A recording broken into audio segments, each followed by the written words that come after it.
সফরের পথে প্রধানমন্ত্রী নগর জুড়ে সাজ রব উদ্বোধন করবেন জলাবদ্ধতা নিরসন প্রকল্প, নদী পুনঃখনন ও নতুন করে স্পোর্টস।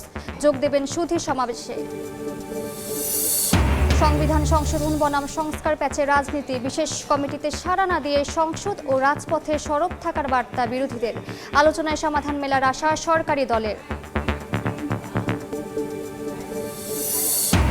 এখনই জলাবদ্ধতায় বর্ষা নিয়ে দুশ্চিন্তা, রাজধানীতে ড্রেন কালভার্ট নির্মাণে ধীর গতিতে ভোগান্তি। বৃষ্টি আর পাহাড়ি ঢলে পানির নিচে হাওড়ের কষ্টের ফসল, দিশেহারা কৃষক। মিনা মুজদালিফায় এবার এক তাঁবুতে ভিন্ন ভিন্ন দেশের হাজি, বিচ্ছিন্ন অবস্থানে বাংলাদেশিদের সেবা দেয়া নিয়ে শঙ্কা। অন্তর্বর্তী সরকারের গাফিলতিকে দুষছে হাব। এবং ইরান যুদ্ধের মাঝেও মধ্যপ্রাচ্যে বাড়ছে জনশক্তি রফতানি। 4 মাসে চট্টগ্রাম বিভাগ থেকে গেছেন পৌনে 1 লাখ কর্মী। বছরে রেমিটেন্স আসছে $3 থেকে $4 বিলিয়ন।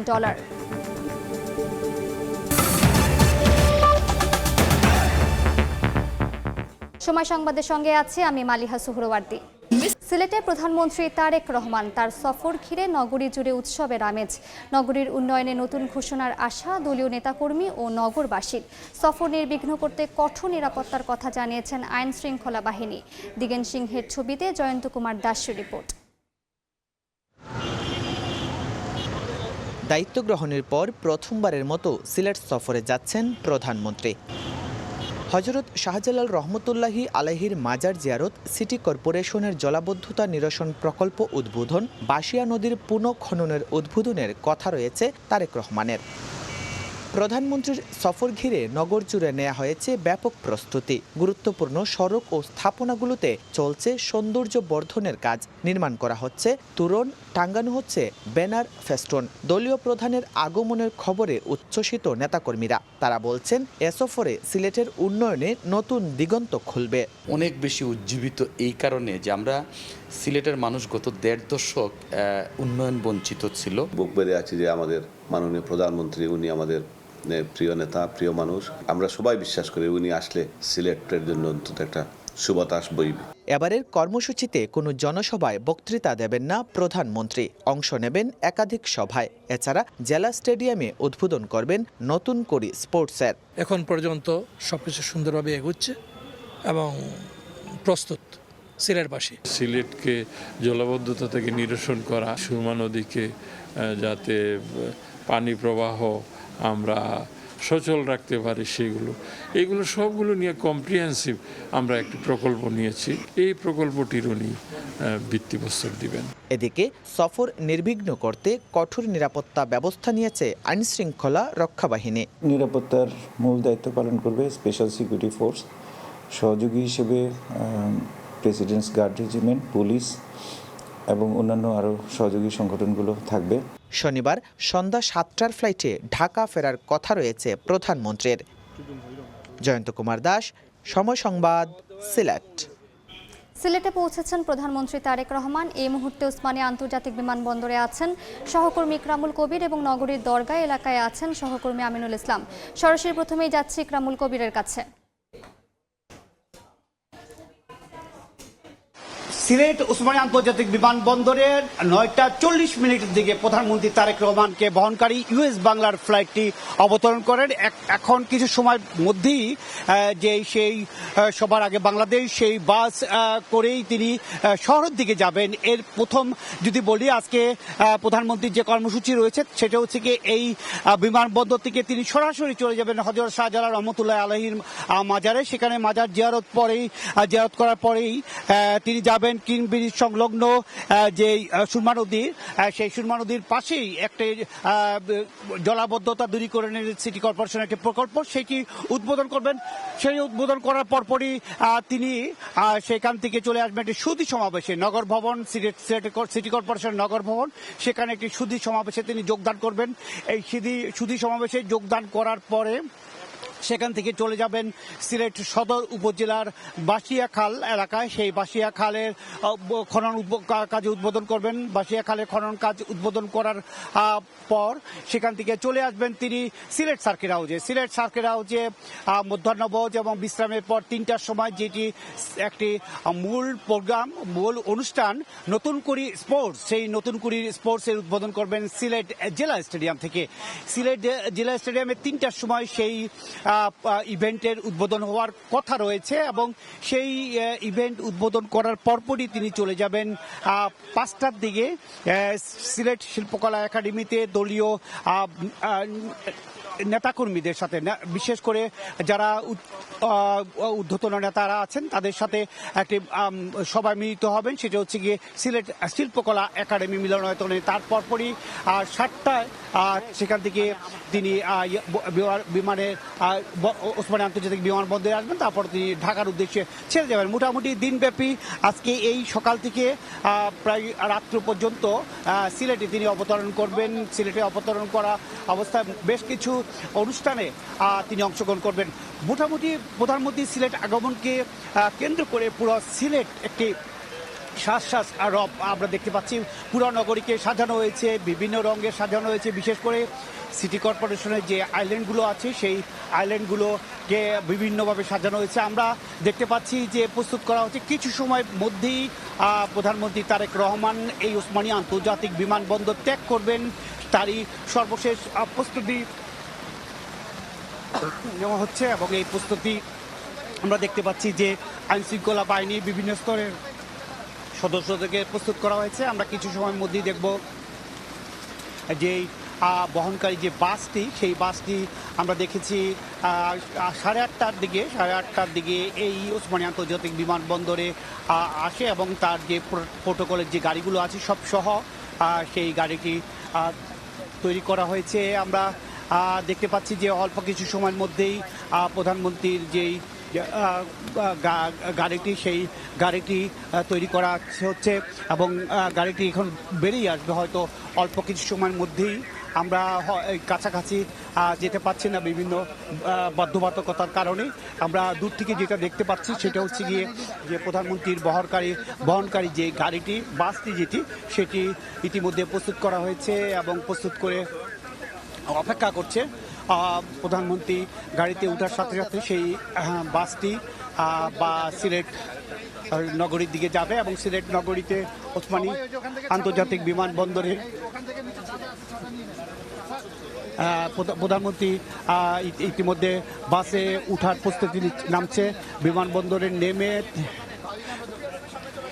বিমানবন্দরে তিনি অবতরণ করেছেন এবং আমরা জানি যে প্রধানমন্ত্রী ওসমানী আন্তর্জাতিক বিমানবন্দরে নেমে তিনি যেই নেতাকর্মীরা আছে সেই নেতাকর্মীদের সাথে কুশল বিনিময় করেই সেই বাসে তিনি নামার প্রস্তুতি নিচ্ছেন এবং প্লেন থেকে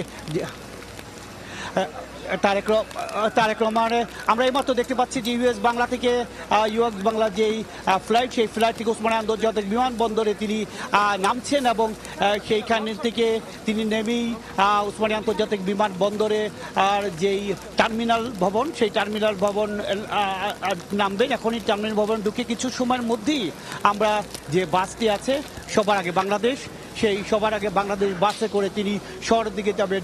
সেই শহরে যাওয়ার প্রস্তুতি নিচ্ছে এবং তিনি নেমেই বেশি সময় এখানে থাকবেন না। আমরা যেটুকু জানতে পেরেছি যে নেতাকর্মীরা যারা আছেন তারা তাকে অভ্যর্থনা জানার জন্য সেখানে আছেন। সিলেটের মন্ত্রীরা আছেন, সিলেটের যে দায়িত্বশীল নেতৃবৃন্দরা আছেন এবং সিলেটের বাণিজ্য মন্ত্রী এবং প্রবাসী কল্যাণ মন্ত্রী রয়েছেন, সিলেটের সংসদ সদস্যরা রয়েছেন এবং ঢাকা থেকে যারা এসেছেন নেতাকর্মী তারাও রয়েছেন বিমানবন্দরে। সবকিছু মিলে কিছু সময়ের মধ্যেই আমরা দেখতে পাবো তিনি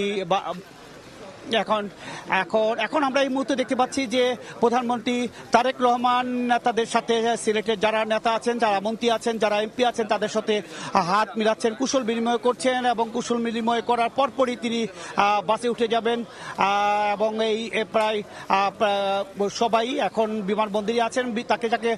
তাকে অভ্যর্থনা জানাতে বিমানবন্দরে যারা এসেছিলেন তারাই তাদের সাথে এখন তিনি হাত মিলাচ্ছেন। হাত মিলানোর পরপরই তিনি নেমে যাবেন। আমরা দেখতে পাচ্ছি যে এই মাত্র কিছু সময় আগেই তিনি ইউএস বাংলা থেকে নেমে নেতাদের সাথে হাত মিলিয়েছেন। আমরা দেখতে পাচ্ছি যে সেখানে যারা নেতাকর্মীরা আছেন বিমানবন্দরে, তারা উচ্ছ্বাস প্রকাশ করছেন। কারণ হচ্ছে গিয়ে প্রধানমন্ত্রী 21 জানুয়ারি সিলেটে এসেছিলেন। 22 তারিখ থেকে যে নির্বাচনী প্রচারণা, জাতীয় সংসদের নির্বাচনী প্রচারণা, ত্রয়োদশ জাতীয় সংসদ নির্বাচনী প্রচারণা তিনি সিলেট থেকে উদ্বোধন করেন এবং প্রধানমন্ত্রী হিসেবে তিনি প্রথম সিলেটে এলেন। এবং আমরা দেখতে পাচ্ছি যে তিনি যারা আছেন নেতারা আছেন, শীর্ষ পর্যায়ে নেতারা আছেন, তাদের সাথে করমর্দন করছেন এবং আমরা দেখতে পাচ্ছি তিনি ধীরে ধীরে এগিয়ে আসছেন। তিনি টার্মিনাল ভবন থেকে তিনি বের হওয়ার প্রস্তুতি নিচ্ছেন। আমরা দেখতে পাচ্ছি সাথে রয়েছে তার সহধর্মিনী এবং ঢাকা থেকে যারা নেতৃবৃন্দ আসছে। আমরা তাকে অভ্যর্থনা জানাতে সিলেটের যে নেতারা আছেন সেই নেতারা এসছেন এবং আমরা দেখতে পাচ্ছি তিনি ধীরে ধীরে তিনি বিমানবন্দর থেকে বেরিয়ে আসার প্রস্তুতি নিচ্ছেন। এখানে বাস অপেক্ষা করছে, ভিআইপি লাউঞ্জের বাইরেই অপেক্ষা করছে সেই সবার আগে বাংলাদেশ। আমরা এই মুহূর্তে যদি বলি, প্রধানমন্ত্রী এই মুহূর্তে বাসে ওঠার প্রস্তুতি নিচ্ছেন। এখন এই মুহূর্তে বাসে ওঠার প্রস্তুতি নিতে তার সাথে রয়েছেন ঢাকা থেকে আগত দলের শীর্ষ পর্যায়ের নেতৃবৃন্দ।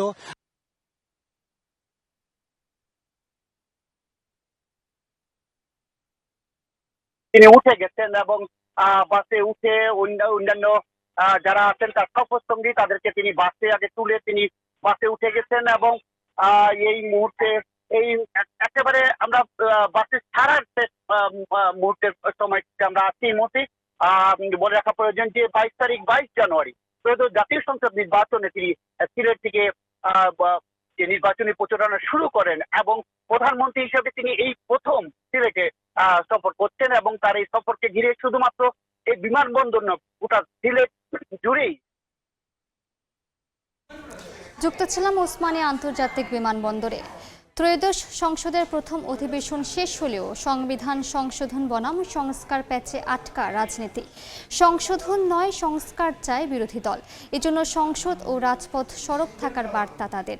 অন্যদিকে সংবিধান সংশোধনে বিশেষ কমিটিতে শেষ পর্যন্ত বিরোধী দল যুক্ত হবে বলে প্রত্যাশা সরকারি দলের। বলছে আলোচনাতেই মিলবে সমস্যার সমাধান। হাসান ওয়ালির প্রতিবেদন। সংস্কারের বাহানায় যদি নির্বাচনটা না হতে দেয়, সেজন্য আমরা সবকিছুতে আপোষ করে জুলাই জাতীয় সনদও স্বাক্ষর করেছি। জুলাই জাতীয় সনদ এক অন্তহীন প্রতারণার দলিলে পরিণত করেছে মাননীয় স্পিকার বিএনপি এটাকে। আমরা তো সবাই মিলে চাই যে দেশটা এগিয়ে যাক। নানা ইস্যুতে বিরোধী দলের 4টি ওয়াকআউট, আবার জ্বালানি সংকট মোকাবিলায় সরকারি দল ও বিরোধী দলের ঐতিহাসিক ঐক্য। এছাড়াও রাষ্ট্রপতির ভাষণের ওপর 40 ঘন্টার বেশি আলোচনা। অন্তর্বর্তী সরকারের জারি করা 133 অধ্যাদেশের ভাগ্য নির্ধারণে ছুটির দিনে অধিবেশন চলাসহ 25 কর্মদিবসে শেষ হল ত্রয়োদশ জাতীয় সংসদের প্রথম অধিবেশন। সমবেত সদস্যবৃন্দ, জুলাই সনদ ও সংবিধান সংস্কার ইস্যুতে বিরোধী দলের সংসদের উত্তাপ কখনো হালকা বয়ানে ছড়ায় রাজপথেও। সাংবিধানিক চর্চা আমরা এখানেও করতে চাই। সংবিধান সংস্কারের দাবি তোলা বিরোধী দলের কাছে তালিকা চেয়ে সংবিধান সংশোধনে 17 সদস্যের বিশেষ কমিটি গঠন করে সরকার, কিন্তু তাতে সাড়া দেয়নি বিরোধী দল। বরং সংসদ ও রাজপথ দুই জায়গাতেই সোচ্চার থাকতে চান তারা। তবে কমিটিতে তারা থাকবেন এমন আশায় সরকার।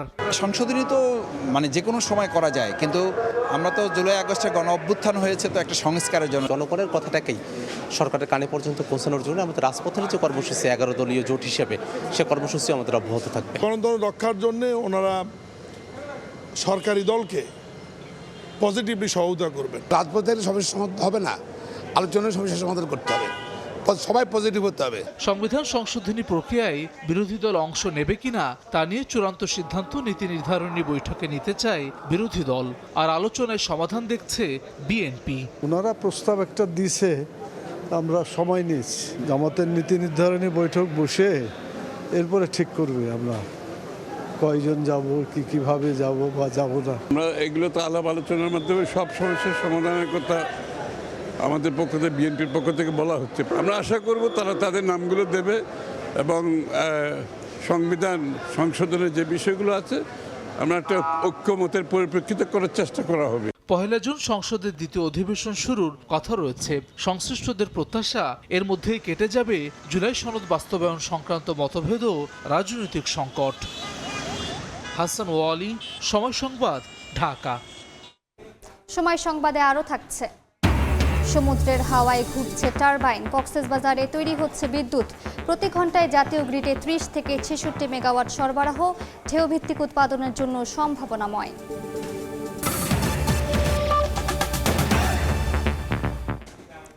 রাজধানীতে এখনই জলাবদ্ধতায় বর্ষা মৌসুম নিয়ে বাড়ছে দুশ্চিন্তা। পানি নিষ্কাশনে 1700 কোটি টাকার প্রকল্প নিয়েছে 2 সিটি। তবে ড্রেন ও বক্স কালভার্ট নির্মাণে ধীর গতিতে ভোগান্তি পোহাতে হচ্ছে নগরবাসীকে। নগর পরিকল্পনাবিদরা বলছেন, পরিকল্পনা ও সমন্বয় ছাড়া কাজে আসবে না কোনো প্রকল্পই। বিস্তারিত সাইফুল ইসলামের ছবিতে, রায়দুল ইসলাম শুভর রিপোর্টে। টানা বৃষ্টিতে তলিয়ে গেছে রাজধানীর নিউ মার্কেট, রাজারবাগ, ধানমন্ডি সহ বেশ কয়েকটি এলাকা। কোমর সমান পানিতে জলাবদ্ধতার চরম ভোগান্তিতে পড়তে হয় নগরবাসীকে। এ চিত্র গেল বছরের হলেও চলতি মৌসুমে মে মাসের প্রথম দিনের বৃষ্টিতে হাঁটু সমান পানিতে রাজধানীর রাজারবাগ সহ বেশ কয়েকটি এলাকা। প্রতি বছর বর্ষা এলেই তড়িঘড়ি করে বেশ কিছু কার্যক্রম হাতে নেয় ঢাকার 2 সিটি কর্পোরেশন। চলতি মৌসুমে জলাবদ্ধতা নিরসনে সড়ক ও ড্রেনেজ সংস্কারের কাজ শুরু করেছে মিরপুর কাজীপাড়া এলাকায়। 1 মাস ধরে চলা খোঁড়াখুড়িতে কোথাও ভেঙেছে বৈদ্যুতিক খুঁটি, কোথাও আবার সরু বাঁশে খোলা ড্রেন পাড়ি দিতে ঘটছে দুর্ঘটনা। এটা তো আসলে আরেকটু সতর্কতার সঙ্গে কাজটা করলে ভালো হতো। আমি গতকালকেও দেখেছি একজন পড়ে গেছে। আসলে এই রোডটা আমি মনে করি যে খুব দ্রুতই এটা ইয়ে করা উচিত, ঠিক করা উচিত। এলাকাবাসীর খুব পুরনো পাইপ অক্ষত থাকা সত্ত্বেও বসানো হচ্ছে নতুন পাইপ। পার্থক্য মাত্র 6 ইঞ্চি, যা দিয়ে সহজেই বের হবে না ময়লা আবর্জনা। অথচ এই কাজের টেন্ডারের জন্য ঢাকা উত্তর সিটি কর্পোরেশন বরাদ্দ দিয়েছে 12 থেকে 38 কোটি টাকা। ড্রেনটা পরিষ্কার করলে রাস্তাটা ক্লিয়ার হয়ে যেত। পাইপগুলো বসাচ্ছে যে পাইপ থেকে এটা যে আরো বড় পাইপ বসাইতো, তা তো না, একই পাইপের অবস্থা। ফ্লোটা আগে ক্লিয়ার করতে হবে। যদি ওই মাথা দিয়ে পানিটা না যায়, আপনি সারা বছর যদি পানি এটা পরিষ্কার করেন, তাতে কিন্তু বেনিফিট আসবে না। 2024 থেকে 26 এই 2 অর্থ বছরে বাজেট নথি বলছে, রাজধানীর জলাবদ্ধতা নিরসন, ড্রেনেজ ব্যবস্থা এবং খাল উন্নয়ন ও রক্ষণাবেক্ষণ খাতে 2 সিটি কর্পোরেশন মিলে প্রায় 1700 কোটি টাকা বরাদ্দ ধরা হয়েছে। 2 সিটি কর্পোরেশন বলছে, বিগত সময়ের অনিয়ম কাটিয়ে নতুন করে জলাবদ্ধতা নিরসনে কাজ করছেন তারা। খাল এবং ড্রেনেজ অব্যাহতভাবে পরিষ্কারের মধ্যে ক্লিন করার চেষ্টা করছি। দীর্ঘ 15 বছরে পরিষ্কারই হয়নি। এটা নিয়ে আমরা কয়েকদিন আগে করার চেষ্টা করেছি, সেটা আস্তে আস্তে করছি। যদি করে থাকে তাহলে সে দেশের ছাড় পাবে না, বলছে এটা আমার জন্য একটা সুবিধা হবে তার বিরুদ্ধে ব্যবস্থা নেওয়ার জন্য। পরিকল্পনাবিদ বলছেন, জলাবদ্ধতা নিরসনের নামে শত শত কোটি টাকা খরচ করলেও ফল পাওয়া যাবে না। এর জন্য প্রয়োজন পরিকল্পনা, সমন্বয় ও কঠোর জবাবদিহিতা। শত শত কোটি টাকা যাচ্ছে, কিন্তু আমাদের যে এই পুরো নেটওয়ার্কটাকে তৈরি করা, ব্যবস্থাপনা করা, ময়লাগুলো জমে না থাকে সেটা করা, সেই দিকে কোনো ধরনের আগ্রহ নাই। আমরা এই ধরনের নজির তৈরি করতে পারিনি। বারবার আমরা নতুন প্রকল্প নেওয়ার দিকে আগ্রহ। তাহলে যারা দুর্নীতি করেছেন, যাদের কারণে আমাদের ভোগান্তি, তাদেরকে অবশ্যই আইনের আওতায় দ্রুত আনা উচিত। সরকারি বাজেট বিশ্লেষণ করে দেখা যায়, ঢাকার এই জলাবদ্ধতা নিরসনে প্রায় 2 অর্থ বছরে খরচ করা হয়েছে 2 থেকে 2500 কোটি টাকা, যার বাস্তবিক ফল এই হাঁটু পরিমাণ পানি, আবার কোথাও কোমর পরিমাণ পানি। সরকারি এসব কাগজে কলমের প্রকল্পের বাস্তবিক ফল কিন্তু কোনোই পাচ্ছে না নগরবাসী। বিশেষজ্ঞরা বলছেন যে এইসব প্রকল্প যদি জবাবদিহিতার আওতায় আনা না হয়, তাহলে রাজধানীর যে জলাবদ্ধতার দীর্ঘদিনের সমস্যা তা কখনোই নিরসন করা সম্ভব নয়। রায়দুল ইসলাম শুভ, সময় সংবাদ, ঢাকা। বৃষ্টি ও পাহাড়ি ঢলে ব্রাহ্মণবাড়িয়ার নাসিরনগর এবং সরাইল উপজেলার হাওড়া অঞ্চলের অন্তত 30% জমির ধান পানিতে তলিয়ে গেছে। তবে জেলার উঁচু এলাকার বেশিরভাগ এলাকায় ধান পেকে যাওয়ায় কাটতে শুরু করেছেন কৃষক। শ্রমিকের মজুরি বেশি হওয়ায় ধানের দাম বাড়ানোর দাবি তাদের। আর খাদ্য বিভাগ বলছে, চলতি বছর সরকার কৃষকের কাছ থেকে 36 টাকা কেজি দরে ধান কিনবে। হৃদয় পালের ছবিতে উজ্জ্বল চক্রবর্তীর রিপোর্ট।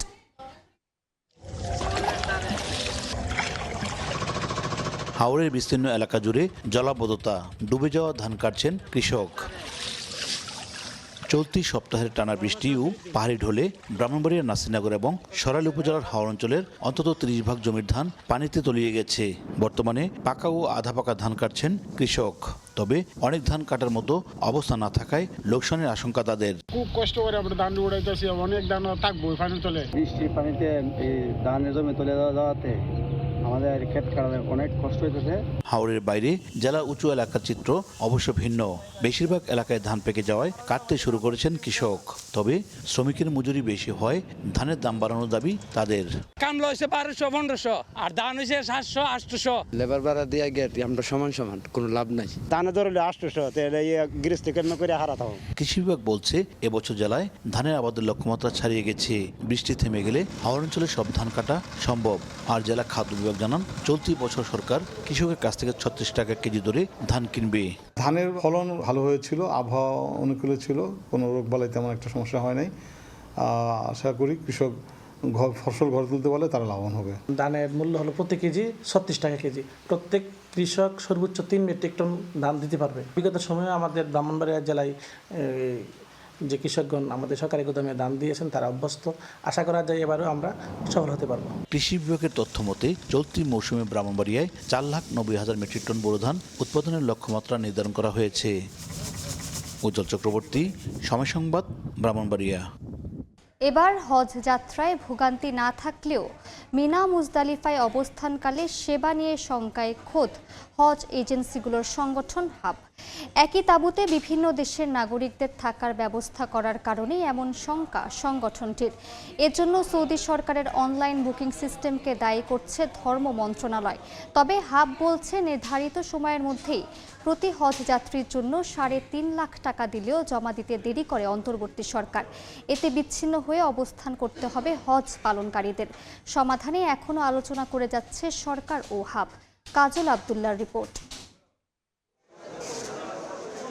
চলতি বছর কোনো ঝামেলা ছাড়াই আল্লাহর সান্নিধ্যে মক্কার উদ্দেশ্যে যাত্রা করছেন মুসল্লিরা। দীর্ঘ সময়ের এই কাফেলায় সৌদি আরব পৌঁছে স্বস্তির সঙ্গে মহান রবের নিকট আরাধনা করবেন এমন প্রত্যাশায় হাজিরা। এখানে যেভাবে সেবা পেলাম ইনশাআল্লাহ আমরা ওইখানেও হয়তো ওইভাবে সেবা পাবো, সে আশা নিয়ে আছে। আমরা বাঙালি খাবার খেতে চাই, কারণ আমরা যদি ওখানে গিয়ে অন্য খাবার খেতে হলে আমরা অসুস্থ হয়ে যাব, আমরা আমাদের ইবাদত ঠিকমতো করতে পারবো না। তবে অনেকটা শঙ্কা তৈরি হয়েছে সৌদি সরকারের অনলাইন সিস্টেম নিয়ে। হজের নানা কার্যক্রমের মধ্যে জিলহজ মাসে মিনা ও মুজদালিফায় অবস্থান করতে হয় 4 থেকে 5 দিন। অন্য বছর একটি তাঁবুতে এক দেশের হাজিদেরই রাখা হতো, কিন্তু চলতি বছর অনলাইন বুকিং সিস্টেমে এক তাঁবুতে রাখা হবে বিভিন্ন দেশের হাজিকে। নতুন নিয়মে বিচ্ছিন্ন হয়ে অবস্থান করতে হবে এক এজেন্সির হাজিদেরও। এতে বিশেষ করে খাওয়া সহ বিভিন্ন সেবায় বিঘ্ন ঘটার শঙ্কা দেখছে হাব। এখানে একটা চ্যালেঞ্জ আছে যে ওখানে যে মোয়াল্লেমেরা যে খাওয়ার করে, তারা যদি আমরা খাওয়াটা যদি বাঙালিদের জন্য আলাদা পাক করে আর নাইজেরিয়ার জন্য বা অন্য দেশের জন্য আলাদা পাক করে, তাহলে কোনো সমস্যা হবে না। ধর্ম মন্ত্রণালয় বলছে দ্বিপাক্ষিক চুক্তি থাকায় এই পদ্ধতি থেকে বের হয়ে আসা কঠিন। আগে আমরা একই এরিয়াতে আমাদের সবগুলো এজেন্সির তাঁবু ছিল, এবার ওই রকম না যে একটা জোনের মধ্যে, কিন্তু জোনের মধ্যেই দেখা যাচ্ছে যে আমাদের হয়তো 3টা তাঁবু আছে, এর মধ্যে দেখা যাচ্ছে আবার অন্য একটা দেশের হয়তো 2টা তাঁবু আছে, এরপর আবার আমাদের তাঁবু আছে, এরকম হয়েছে। আসলে এটি তো একদম তাদের অনলাইন সিস্টেম এবং তারা প্রত্যেকের সঙ্গে চুক্তি করেছে।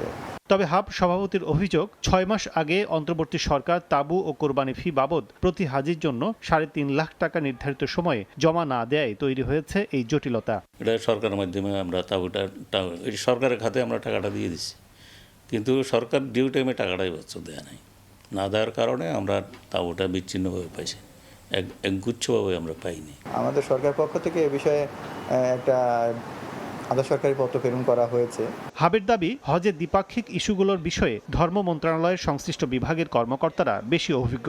সঠিক সময়ে টাকা জমা না দেয় ভোগান্তির দায় এড়াতে পারেন না তারাও। কাজল আব্দুল্লাহ, সময় সংবাদ, Dhaka. Thai Aluminium. The better is now the best. সময় সংবাদে আরও থাকছে। সিরিজ নির্ধারণী টি-20তে বাংলাদেশ নিউজিল্যান্ড লড়াই দুপুরে। জিতলে 20 ওভারের ক্রিকেটে দেশের সফলতম অধিনায়ক হবেন লিটন। শেষ ম্যাচে অপরিবর্তিত স্কোয়াড। আরএফএল ওয়াটার পাম্পের রোটর এখন আরো উন্নত আর বিদ্যুৎ সাশ্রয় হয় 20% পর্যন্ত। কক্সবাজার উপকূলের বাতাস পরিণত হয়েছে বিদ্যুৎ উৎপাদনের শক্তিশালী উৎসে। জেলার বায়ুবিদ্যুৎ কেন্দ্র থেকে নিয়মিত জাতীয় গ্রিডে বিদ্যুৎ সরবরাহ করা হচ্ছে। সংশ্লিষ্টরা বলছেন এই অঞ্চল বায়ুবিদ্যুতের পাশাপাশি সমুদ্র ঢেউ ভিত্তিক বিদ্যুৎ উৎপাদনের মতো আধুনিক প্রযুক্তির জন্য অত্যন্ত সম্ভাবনাময়। মোহাম্মদ ফরাজের ছবিতে সুজাউদ্দিন রুবেলের রিপোর্ট। সমুদ্রের হাওয়ায় ঘুরছে বিশাল বিশাল ব্লেড। প্রতিটি ব্লেডের দৈর্ঘ্য 60 মিটার। 90 মিটার উচ্চতায় দাঁড়িয়ে থাকা দানবীয় টারবাইনগুলো বাংলাদেশের নতুন শক্তির প্রতীক। কক্সবাজারে এখন বাতাসে হয়ে উঠছে বিদ্যুতের জ্বালানি। কক্সবাজারের বিস্তীর্ণ উপকূল জুড়ে সারিবদ্ধভাবে স্থাপন করা হয়েছে 22টি বায়ুবিদ্যুৎ টারবাইন। প্রতিটি টারবাইনের জন্য ব্যবহার করা হয় 20 শতক জমি। প্রতিটি ইউনিটের উৎপাদন ক্ষমতা 3 মেগাওয়াট। বাতাসের গতিবেগ প্রতি সেকেন্ডে 3 মিটার ছাড়ালে শুরু হয় বিদ্যুৎ উৎপাদন।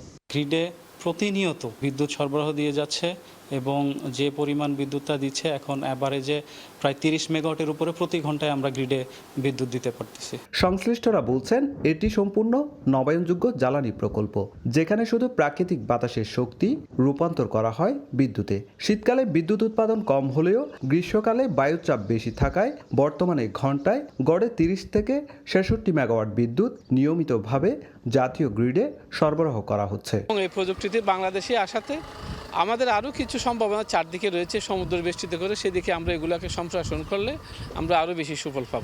উৎপাদিত বিদ্যুৎ খুরুশকুল সাব স্টেশন হয়ে 40টি গ্রিড টাওয়ার অতিক্রম করে যুক্ত হচ্ছে জাতীয় গ্রিডে। সেখান থেকে দেশের বিভিন্ন অঞ্চলে পৌঁছে যাচ্ছে। কক্সবাজার শহরে মোটামুটিভাবে দেখা যায় ওরা 15, 20, 30 মেগাওয়াটের মতো সরবরাহ করতেছে রেগুলার। ব্যবসায়ীরা বলছেন এই অঞ্চল শুধু বায়ুবিদ্যুৎ নয়, সমুদ্র ঢেউ থেকে বিদ্যুৎ উৎপাদনের মতো নতুন প্রযুক্তির জন্য অত্যন্ত সম্ভাবনাময়। এখানে বায়ুবিদ্যুতের একটা বেশ ভালো সম্ভাবনা রয়েছে, বিশেষ করে আমাদের যে চৌহলদণ্ডিতে আমাদের এই মুহূর্তে যে আমরা বায়ুবিদ্যুৎ কেন্দ্রটা আমরা করেছি, এটা কিন্তু আমাদেরকে একটা নতুন একটা সম্ভাবনার দুয়ার খুলে দিয়েছে। কক্সবাজার বায়ুবিদ্যুৎ কেন্দ্রে তথ্য মতে গত 2 বছরে এই কেন্দ্র থেকে জাতীয় গ্রিডে সরবরাহ হয়েছে 2,41,000 মেগাওয়াট বিদ্যুৎ। সুজাউদ্দিন রুবেল, সময় সংবাদ, কক্সবাজার। সিলেট সফরে হযরত শাহজালাল রহমতুল্লাহ আলাইহির মাজার জিয়ারত করছেন প্রধানমন্ত্রী। সরাসরি যাচ্ছে সেখানে।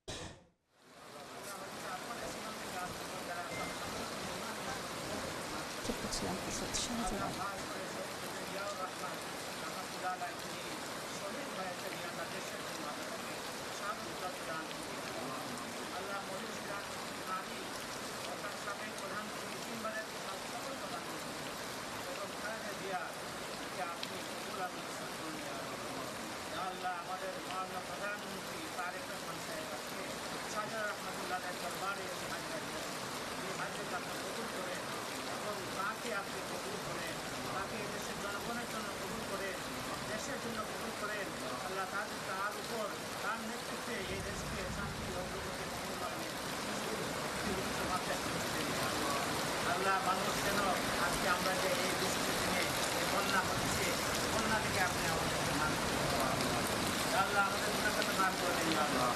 আল্লাহ আপনি আমাদের ربنا اغفر لنا ذنوبنا وإن لم تغفر لنا وترحمنا لنكونن من الخاسرين. ربنا آتنا في الدنيا حسنة وفي الآخرة حسنة وقنا عذاب النار. আল্লাহ এখানে অনেক প্রতিবন্ধ হয়েছে, তাদেরকে তারা অনেক কষ্ট করেছেন। আল্লাহ তাদের কষ্টের আল্লাহ সারা বাংলাদেশের মানুষ এই বছর 10 বছর 17 বছর 18 বছর আল্লাহ এই কষ্টের পরে তারা একটু শান্তি পেয়েছে। আপনি দীর্ঘায়িত করে দিন আমাদের জন্য, আমাদের জন্য নিয়ামক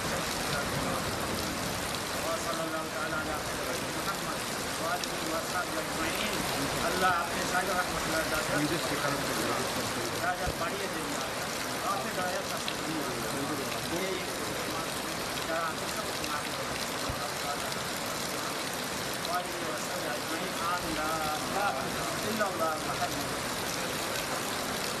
অবস্থান করছেন সিলেটের হযরত শাহজালাল রহমতুল্লাহ আলাইহির দরগাহ প্রাঙ্গণে। কিছুক্ষণ আগেই তিনি হযরত শাহজালাল আন্তর্জাতিক এয়ারপোর্ট থেকে ওসমানী বিমানবন্দরে নেমে সরাসরি এই দরগাহ প্রাঙ্গণে এসে পৌঁছেছেন এবং এই দরগাহ প্রাঙ্গণে এসে আসলে তিনি তার যে এর আগে যখন তিনি সিলেটে এসেছিলেন তিনি মাজার জিয়ারত করেছিলেন, করেই আসলে তিনি প্রচারণায় নেমেছিলেন। ঠিক এই মুহূর্তে এসে তিনি মাজার প্রাঙ্গণে এসে জিয়ারত শেষ করেছেন। জিয়ারত শেষ করে তিনি মোনাজাতের পরই কিন্তু এখান থেকে সরাসরি সার্কিট হাউসের উদ্দেশ্যে রওনা করবেন, এমনটি আসলে আমরা জানতে পেরেছি। এর বাইরেও প্রধানমন্ত্রী তারেক রহমানের আজকে সিলেটের বেশ কয়েকটি কর্মসূচি রয়েছে। সেই কর্মসূচিগুলোকে সফল করে তুলতে ইতিমধ্যেই কিন্তু আমরা দেখেছি এখানকার বিএনপির যে দলীয় নেতাকর্মীরা রয়েছেন তারা কিন্তু দিনরাত আসলে তাদের পরিকল্পনা বাস্তবায়নের কাজ করেছিলেন। এই মুহূর্তেও তারা বিভিন্ন জায়গাতে অবস্থান করছেন, বিশেষ করে চাঁদনী ঘাট এলাকা, যেখানে তিনি শুধু সমাবেশে যোগদান করার কথা রয়েছে। এর বাইরে বাসিয়া খাল যেটি রয়েছে, যেটি পুনরুদ্ধার করার জন্যই আসলে বেশ কিছু দিনের জনগণের একটি আকাঙ্ক্ষা ছিল, সেখানে তিনি যাবেন এবং শিল্পকলায় একটি আলাদা কর্মসূচি রয়েছে। তো এই কর্মসূচিতে তিনি বিভিন্ন কর্মসূচিগুলোতে যোগদানের পরপরই কিন্তু সিলেটের যে সফরটি রয়েছে সেই সফরটি তিনি শেষ করবেন এবং ঢাকার উদ্দেশ্যে রওনা করবেন সন্ধ্যার মধ্যেই। তো এই ছিল আসলে আমার কাছ থেকে সিলেটের তারেক রহমানের সফরের সর্বশেষ। দেখছেন সময় সংবাদ। এবার আন্তর্জাতিক প্রসঙ্গ। ইরানে অবিস্ফোরিত বোমা সরানোর সময় বিস্ফোরণে আইআরজিসির 14 জন সদস্য নিহত হয়েছেন। এ ঘটনায় আরও 2 জন সদস্য আহত হয়েছেন। নিহতরা আইআরজিসির একটি বিশেষ ইউনিটের সদস্য। ইরানের উপকূলবর্তী জলসীমায় নতুন নিয়ম কার্যকরের ঘোষণা দিয়েছে ইসলামী বিপ্লবী গার্ড বাহিনী। এদিকে অর্থনৈতিক ও সাংস্কৃতিক যুদ্ধের ক্ষেত্রেও শত্রুদের পরাজিত করতে হবে বলে জানান ইরানের সর্বোচ্চ নেতা আয়াতুল্লাহ মোস্তফা খামেনি। যুদ্ধ বন্ধে ইরানের দেয়া সর্বশেষ প্রস্তাবেও সন্তুষ্ট নয় যুক্তরাষ্ট্র। মার্কিন প্রেসিডেন্ট ডোনাল্ড ট্রাম্প বলেন, ওয়াশিংটন যে ধরনের চুক্তি চায় তেহরান তাতে রাজি হচ্ছে না।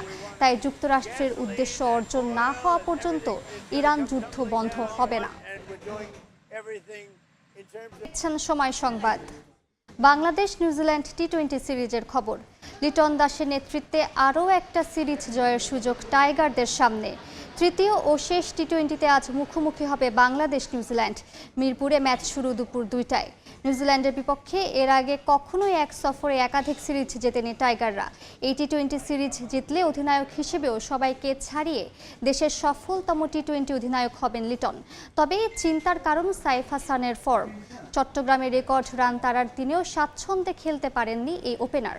আফগানিস্তান সিরিজের পর থেকে ভুগছেন রান খরায়। যদিও প্রথম ম্যাচে শামীম হৃদয়ের পারফরম্যান্সে স্বপ্ন দেখাচ্ছে টাইগারদের। নিউজিল্যান্ডও সর্বোচ্চ চেষ্টা করবে সমতায় সিরিজ শেষ করতে।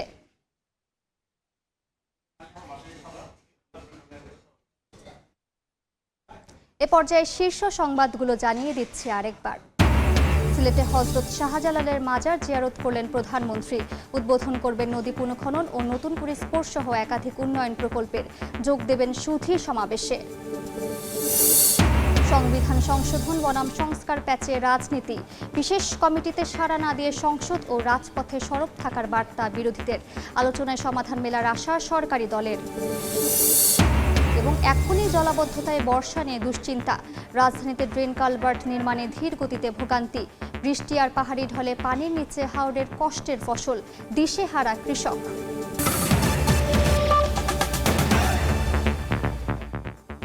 এ ছিল সকাল 10টার সময় সংবাদে। এরপর এই সময়ের বাণিজ্যের সঙ্গে থাকবেন সহকর্মী আমিরুল ইসলাম আলিফ। ধন্যবাদ মালিহা। এ সময় বাণিজ্য নিয়ে আসছি কিছুক্ষণ পর। সঙ্গে থাকুন সময়।